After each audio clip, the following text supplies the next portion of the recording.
আমাদের বস্তিবাসী কোনো প্লাট বিল্ডিং কেউ কিছু চায় না। কারণ ভোট নিলে তোমাকে না আমার আসেনি না, তিনি তো জায়গা চিনে। আমাদের যেমন ভোটের দরকার পড়ে ওই সময় আমাদের চিনে, তাছাড়া চিনে না। আমাদের বাড়িঘর নাই বিধে আমরা বস্তিতে থাকি। দর্শক, আমি আজ যে এলাকাটিতে রয়েছি সেটি হচ্ছে করাল বস্তি, যেটি বাংলাদেশের উচ্চাভিলাষী জায়গা গুলশান ও বনানীর মধ্য জায়গায় অবস্থিত। এখানে বসবাস করে লক্ষাধিক মানুষ।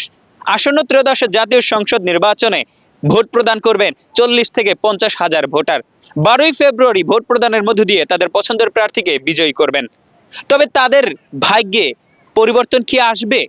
বিগত দিনেও তো তারা তাদের পছন্দের প্রার্থীকেই বিজয়ী করেছিলেন এবং 12ই ফেব্রুয়ারি তাদের পছন্দের প্রার্থীকে তাদের মূল্যবান ভোট দিয়ে বিজয়ী করবেন। তাদের ভাগ্য পরিবর্তন কি ঘটবে? কি ভাবছেন এই বস্তিবাসী?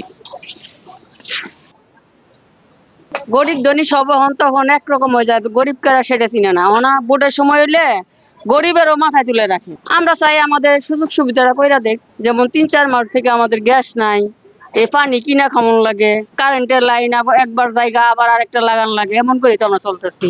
যে মানুষ জনগণের লেগে ভালো চাইবে, জনগণের লেগে দুঃখ সুখ দেখবে।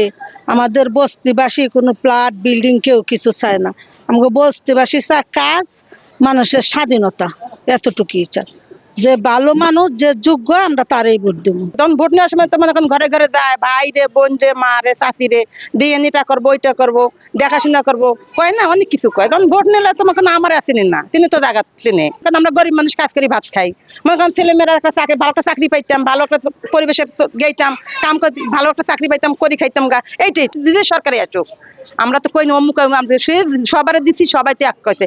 যে সরকারে আসবে আমরা একটা ভালো পরিবেশ চাই, ভালো থাকতে চাই, ভালো চলতে চাই, আর কিছু না। আমাদের বাড়িঘর নাই বিধে আমরা বস্তিতে থাকি। এখানে আমরা চাই একজন ভালো লোক আসুক, সবাই তাকে ভোট দিয়ে আমরা জয়যুক্ত করব। তারা আমাদের সুখে দুঃখে আমাদের পাশে থাকবে। আমাদের যেমন ভোটের দরকার পড়ে ওই সময় আমাদের চিনে, তাছাড়া চিনে না। আমাদের যদি কোনো প্রয়োজন পড়ে, ভোটের সময় প্রয়োজন পড়বো, তাছাড়া প্রয়োজন পড়ে না। আপনার এখন যদি ভোট যদি করেন, এখন আমাদের ভোটের লাগবে, ভোটের জন্য এখন আমাদের চিনবে। ভোট শেষ আমগরে আর চিনবে না, আমরা কে চিনে না।